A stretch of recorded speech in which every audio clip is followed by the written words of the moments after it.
Well, hello everybody, and welcome back to the next episode of Fallout Equestria. Eyes narrowing as she stepped towards the Pegasus, bringing them Delicious. almost muzzle to muzzle.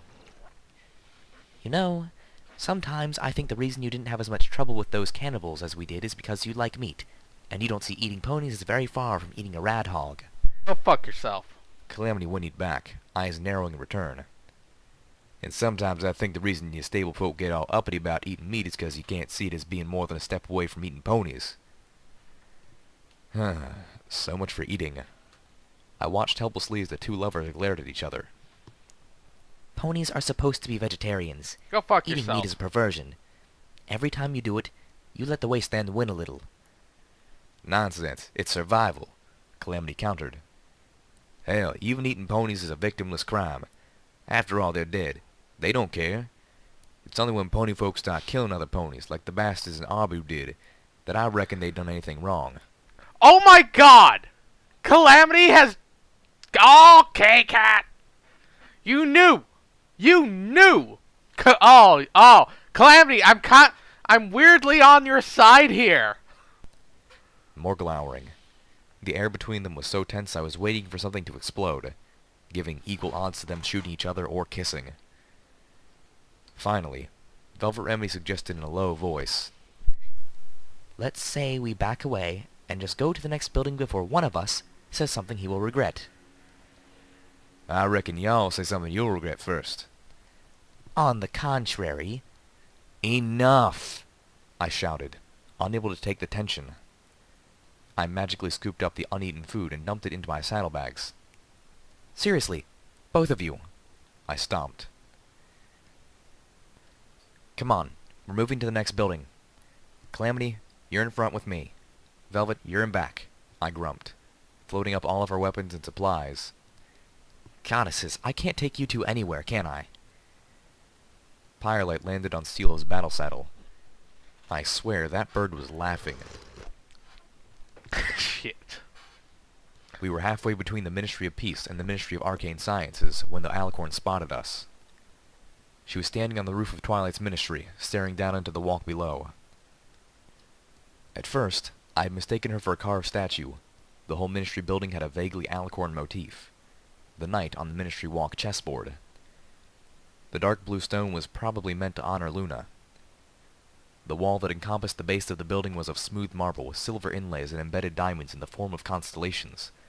The sort of display that you would expect from a tastelessly ostentatious observatory or a really bad dress. Even with the red light on my EFS, I was legitimately surprised when what I thought was part of the architecture launched itself into the air and swooped down towards us, her magical shield flickering to life around her. Krapow!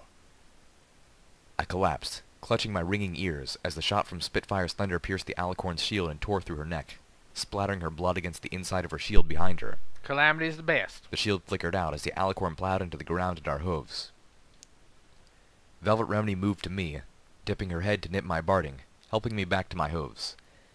As soon as I was standing, she backed away, saying something, but I couldn't hear her over the ringing in my ears.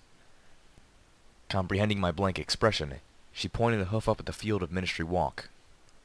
I twisted, and my EFS compass filled with red lights.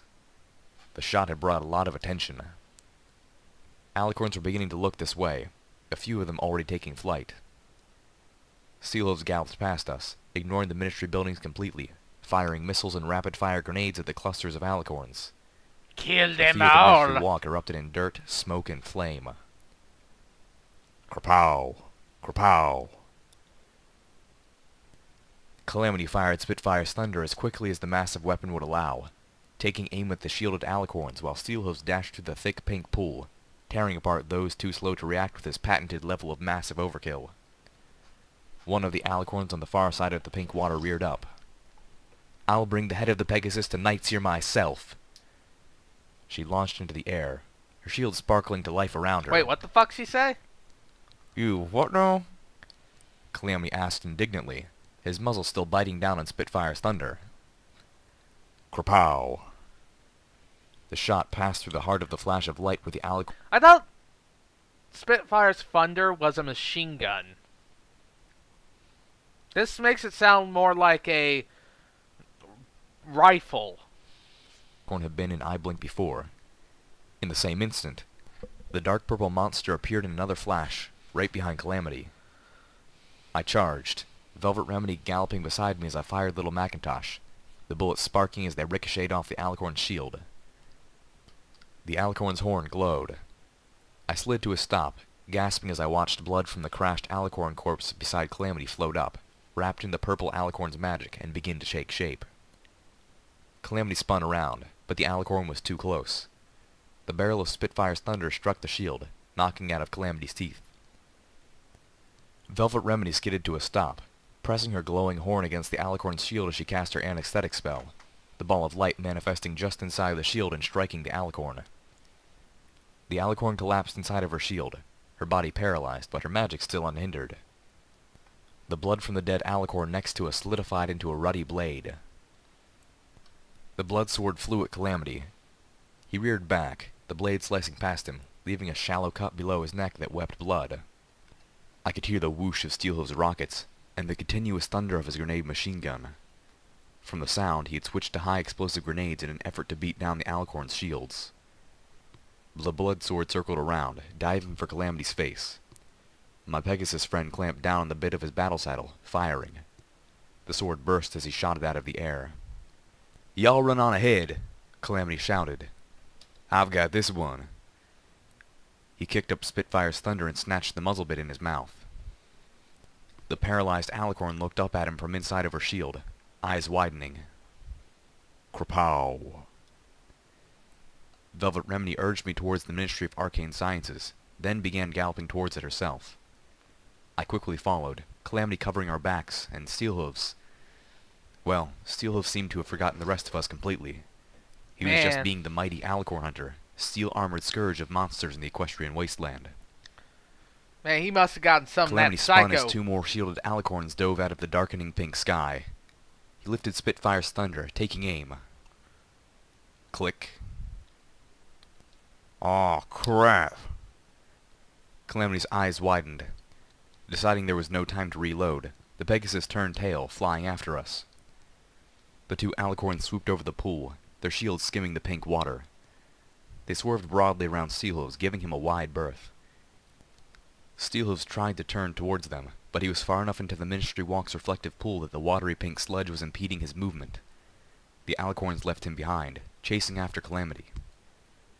I heard multiple cracks of thunder and the air lit up in bright flashes as several alicorns fired bolts of lightning into the reflective pool.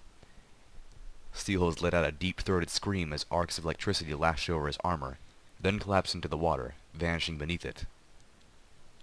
Damn it! I changed course, dropping our supplies behind me and running towards the water, dodging as I tried to make myself a difficult target.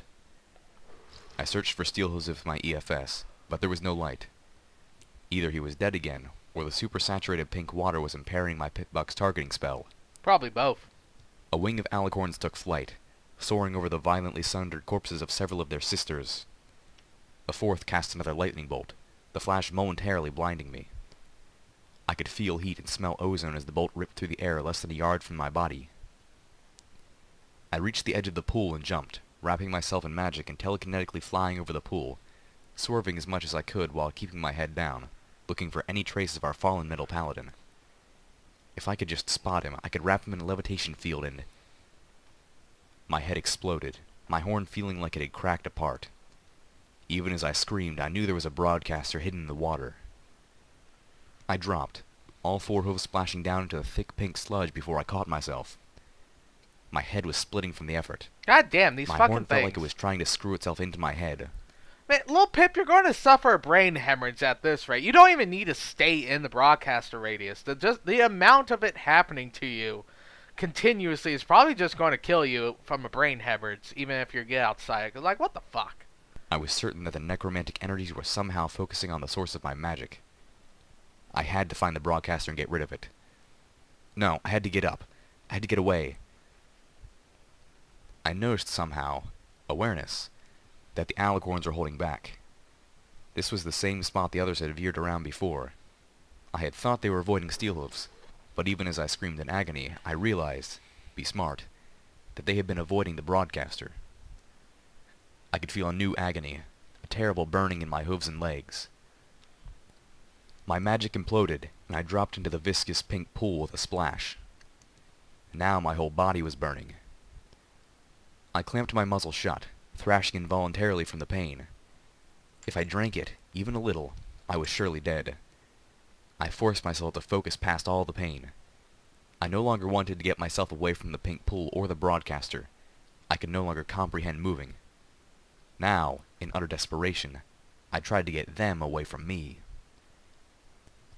With all the concentration I could manage, I wrapped the entire pool in my magic and floated the water, the skeletons, everything that wasn't me, up as high and as fast as I could. The super-saturated pink water of the reflective pool flew into the air. I looked up, gasping as the pain in my horn and head receded. The burning faded, lingering most heavily around my right foreleg. I stood, shaking violently, flinging the pink water off of my body until I almost felt dry. Then I finally dared to open my eyes. The alicorns had flown back, away from me in the suddenly flying pool of water overhead. They stared and murmured to each other in voices I could describe best as concerned. I looked up. In the last rays of twilight, I could see hundreds of small coins and bottle caps glistening along the bottom of the water. I could see skeletons floating in it, many of them fused together. Ugh. I finally spotted Steelhooves, his metal-shod tail dangling out of the pink liquid. I gingerly separated him from the mass of liquid above me. I looked the way I had come. Calamity, Velvet Remedy, and Pyrelite were all staring with expressions strapped between screaming and cheering. I tried to gallop towards them, taking Steelhooves with me, but searing agony shot up my right foreleg, and I fell onto my face. My body had been through too much. It didn't want to cooperate anymore. But even through the dull pounding in my head, I was able to focus enough to wrap myself in magic. The pain in my head spiked, the throbbing jumping an order of magnitude. This is why you always specialize your character. But I slowly pushed myself back towards the edge of the pool and my friends, Steelhooves in tow, releasing more and more of the cloud-saturated water as I went. The liquid pink poured down like a curtain behind me. I felt myself begin to pass out. The effort of self-levitation was far too taxing, and my body was screaming from abuse. Suddenly, I felt warm forelegs wrap around me. Calamity had flown out underneath the floating lake of pink, and was taking me to safety.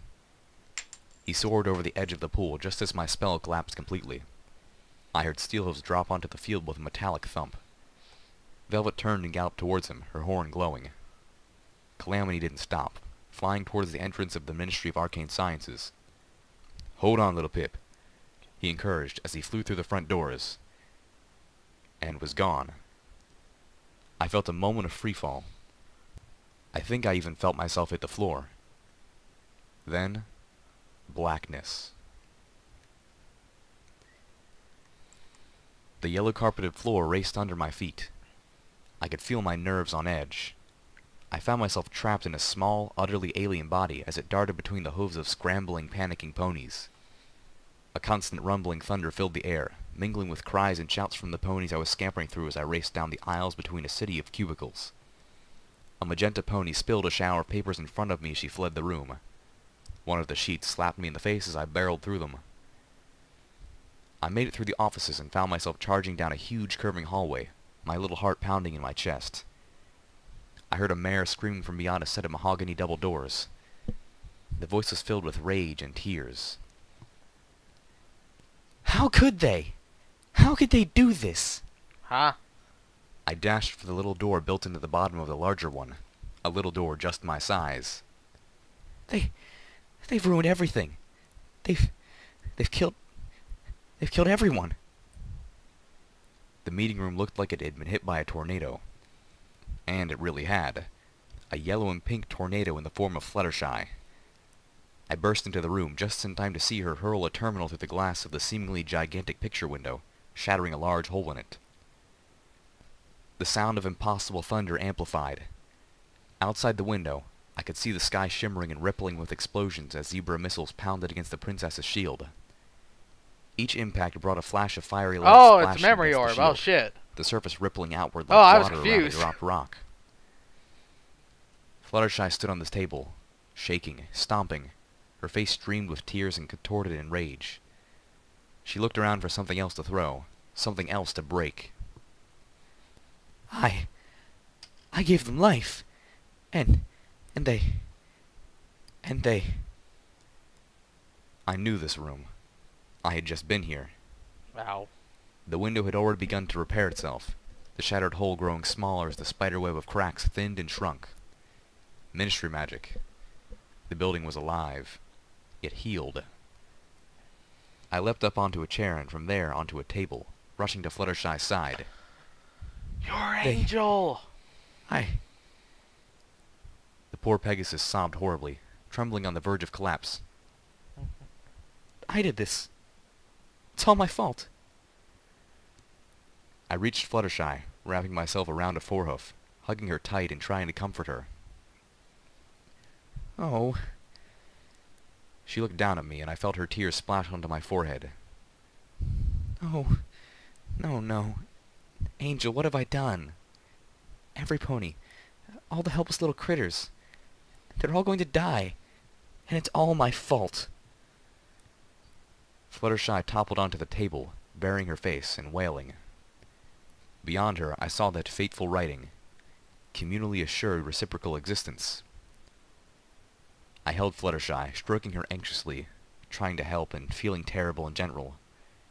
She didn't deserve this. This wasn't her fault.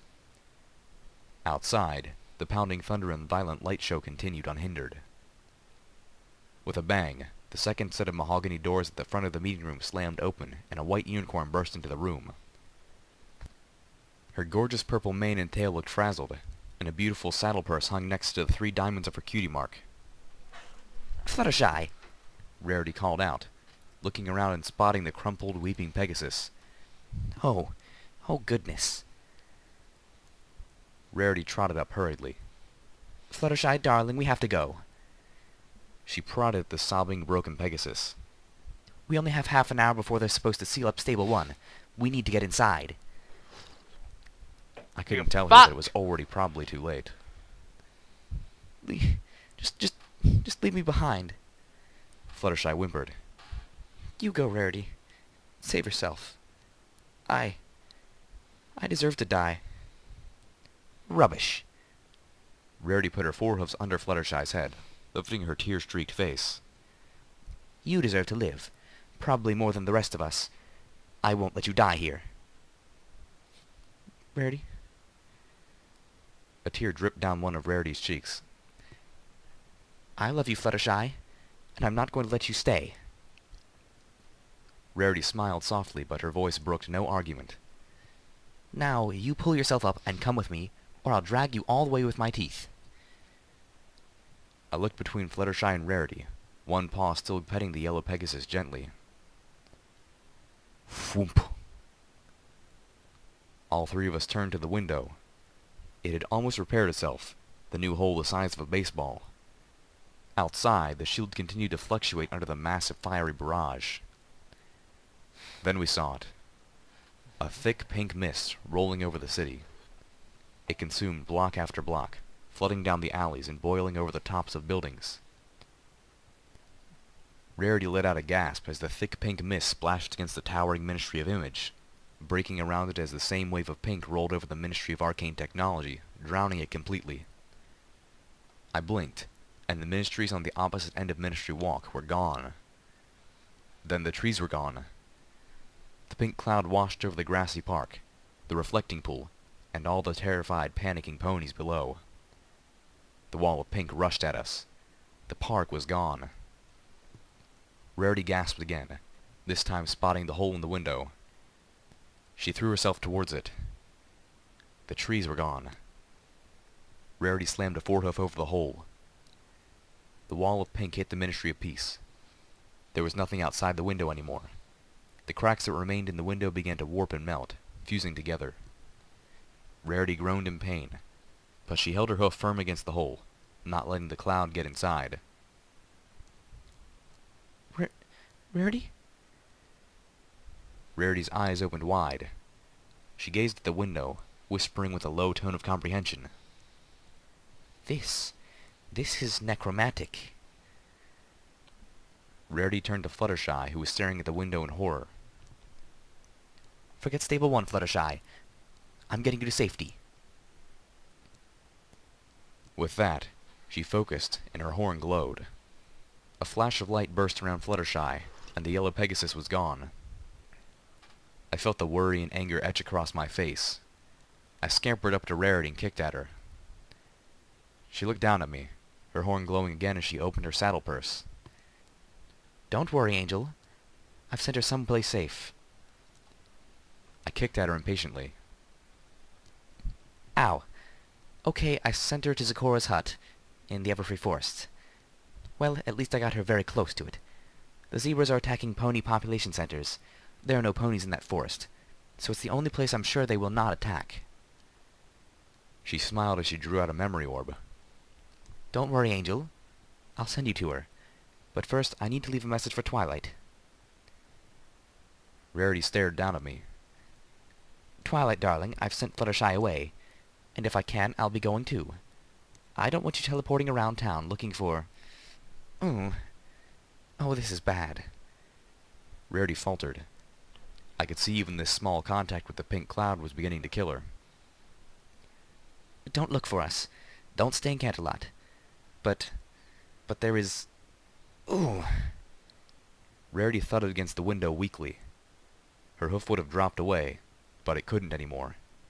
It had become part of the glass. Listen, Twilight. In my desk, in my office, there is a very special book. It's an... It's hidden in a secret compartment. You may have to tear the desk apart to get at it, but... But don't worry. I won't mind. Twilight, it's a spell book, and... Rarity began to cough violently. And I believe it has a spell that can be used to defeat this necromancy. You must get that book. Rarity leaned against the glass, her hoof supporting her weight now. Oh shit, almost over. Still, she floated the memory orb close to me. I realized suddenly why she had been talking to me like I was Twilight Sparkle. My memory was going to be the message. Her horn glowed. Don't worry, Angel. This won't hurt. As soon as I'm done, I'll send you to Flutter...